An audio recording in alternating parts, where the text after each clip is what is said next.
As with all the skills under the Growing Secondary Skills module, these are skills that need to be worked on even when students are already reading.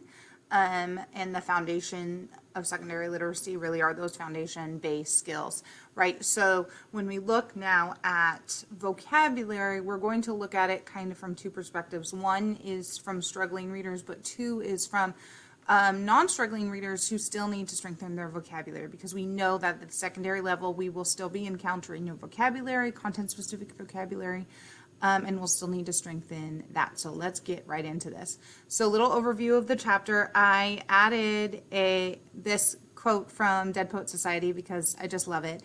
When it comes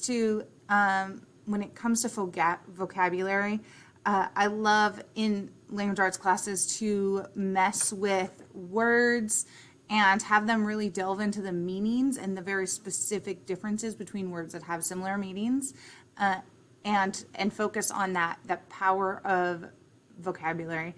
So I love that quote because it's lazy to use the word very from Dead Poet Society because we're trying to woo women. Not really, but it's a funny quote.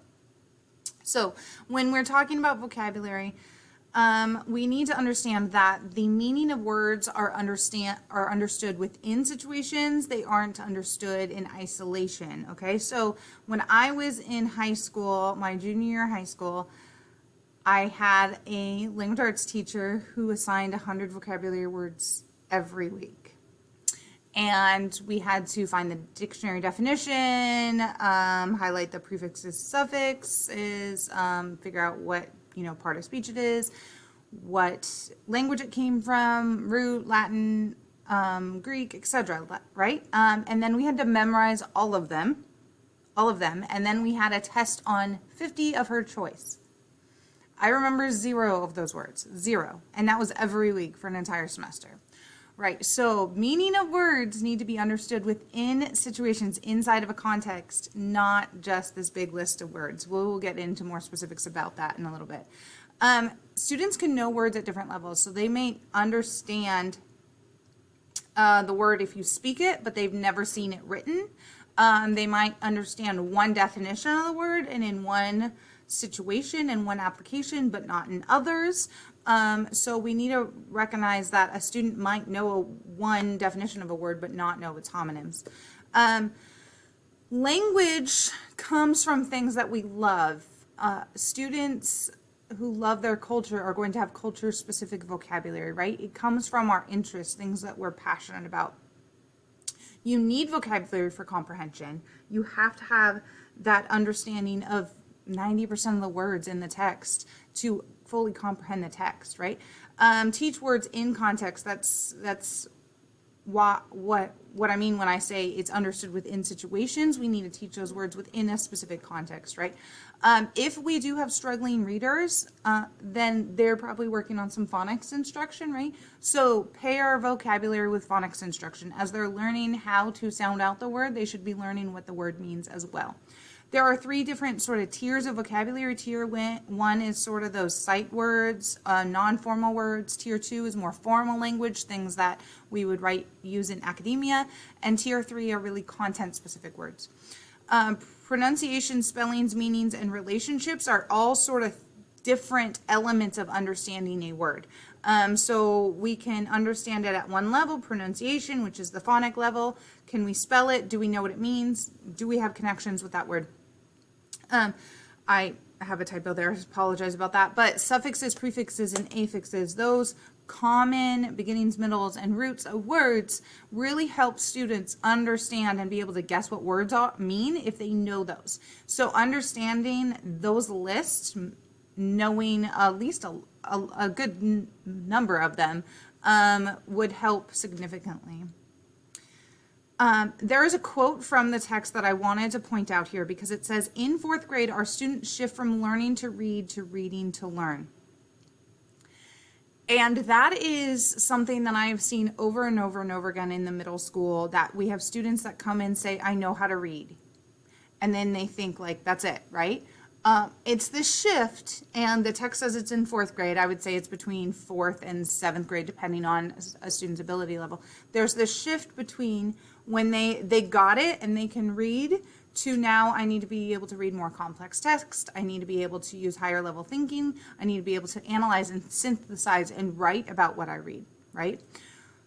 But when students haven't learned how to read by fourth grade, according to the playbook, then they're behind, right? So we need to also keep that in mind, that there's this need for them to be able to read to learn, but they might still need to learn how to read.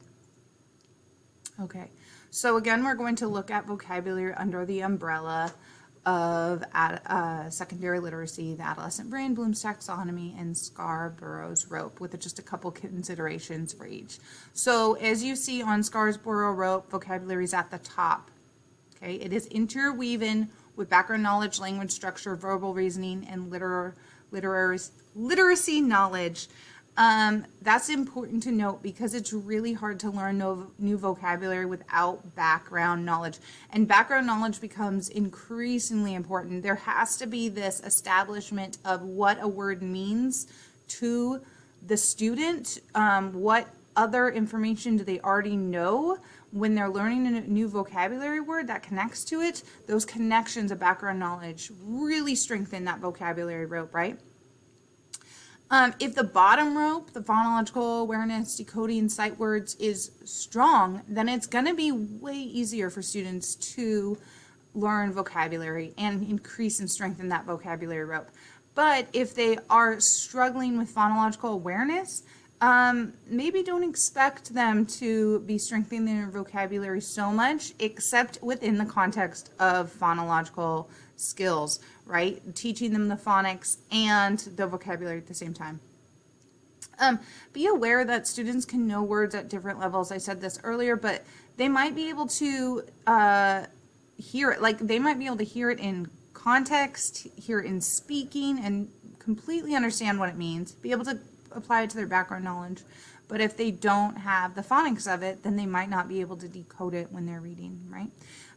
The other important thing to know about the Scarborough Rope is the vocabulary rope can always be strengthened. There is no certain level of reading ability that suddenly means that you don't need to learn vocabulary. There are constantly new vocabulary words. I'm still learning new vocabulary words. And so when we have students that are fluent readers, then our focus should be on how to figure out the meaning of a new word when you see it in a very specific context. What does it mean? How do we establish? How do we guess what it means? How do we figure out what it means? When it comes to the Bloom's taxonomy, one thing that you need to consider is that every time a student learns something new, they should be able to go through the process of Bloom's taxonomy. So we have sort of the Bloom's taxonomy when it comes to reading, but every time they learn a new word, they're also going through these levels of understanding. So what my junior level English teacher did when I was in high school was just remembering. We just memorized, and it was a lot of memorization, 100 words a week. It was a hefty load, right? But there was no understanding. We just used the dictionary definition. We never made connections with it. We never were able to describe it, explain it, apply it in other situations, create anything with it, use it, guess what they meant, none of that. So every time there is a new vocabulary word, we want to make sure that students aren't just memorizing it. They are going through some of these other higher level thinking skills to be able to actually retain and remember that word.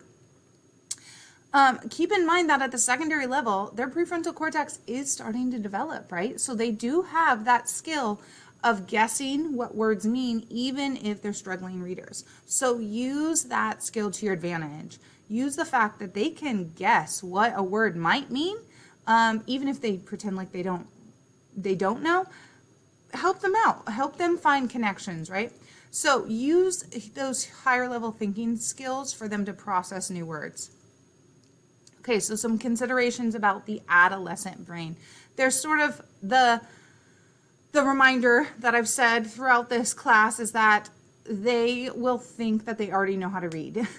And if they don't, they know that they're supposed to, right? So We got to try to remove embarrassment as much as possible. We also need to not assume that they know specific words or that they don't know specific words. I have been blown away by some of the vocabulary words that students knew before because they're specific to a content area, which I have as a note later on, but that adolescents will dive in headfirst to things that they love and give them that dopamine surge, right? So they might have very specific content vocabulary for something that they're really interested in. So don't assume that they do or they don't know those words. Even if they're struggling readers, okay? Even if they're struggling readers, they might know. They need to keep growing. So this is that concept of like, once I learn how to read by the age of 4th grade, right? But then we need to keep growing as readers. It isn't like this stop process. So they still need to keep growing in their vocabulary. Focus on students' strengths. Even if they are struggling, they have strengths. They have that ability to analyze, as I said. So use that to your advantage. Adolescents hear the word vocabulary. And if they were anything like me or had teachers like I had in the past at all, and they had to memorize vocabulary words and have vocabulary quizzes, they might shut down. They might automatically shut down. They might automatically be bored. That doesn't mean you can't use the word vocabulary, but you're going to have to do some pre-teaching to really set up what you're looking for, what skills you're working on, not memorization, right? Or maybe try to avoid using the word vocabulary. Introduce them to new words necessarily without that specific word, just because they're going to have some negative connotations with it. They will revolt against rote memorization. They might do it, but they're just memorizing the words. They will not remember them. Make it fun as much as possible. Make it relevant to things that they're passionate about.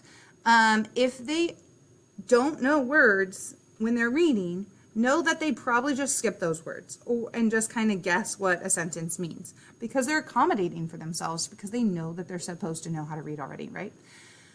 I already said that they might be fabulous at specific content vocabulary, and offer them options so that they can choose words that they are struggling with, but keep in mind that adolescents will always choose the easy way out, like always. So make sure that you're checking with them to see if these are words that they actually need help with or that they're new words to them, okay? So suggested activities across curriculum. Number 1, no memorization. And if you're struggling with that, that's the only way that you've seen vocabulary done before. The textbook has like a beginning example is the Freyer model. I actually learned that in college, and I started with that as I taught vocabulary, and then I've added to it as we go. But the goal there of the Freyer model is for them to write definitions in their own understanding, write down examples of it, things that aren't it, characteristics and facts, with things that they connect with, things that they know, so that they're starting to understand the word. Use words from texts, so from content that they are already reading. That can be textbooks, literature, anything, just things that they are already reading so that they aren't unrelated to what they're learning in class. Make it related to everything they're doing in class. Don't let them use dictionary definitions when they're defining words. Make sure that they read if you start with a dictionary, make sure that they can explain it. They explore the definition. They try to figure out what it means. And if they're already skilled readers, then have them look at the difference between denotation and connotation, how the definition in the dictionary is and how it's actually used in context. Do we have any figurative language going on, right? Have them make connections with images, anything that they can remember, a story, an idea, a picture that connects with the word, fabulous. Have them work on it in phonics if they are struggling readers. Use those tier 2 vocabulary words as academic language in your teaching. Stop and explain the words. Think about them out loud, right? Apply words as much as possible. So use those new words in assignments and while you're speaking. Expose them to the words often in other texts and speaking. Make them detectives. Make it a game. Be like, if you discover one of our vocabulary words anytime today, you'll get a piece of candy or something like that. Make it fun, right? Have them guess meanings of unfamiliar words. Focus on the strengths, their analytical strengths. Have them think about it, guess. Point out when they get it close. They probably will when they start guessing, right? And just please don't do long vocabulary lists. Choose from in context, have them choose from a list of words or have them find their own in text if they're more skilled readers. No memorization. No memorization.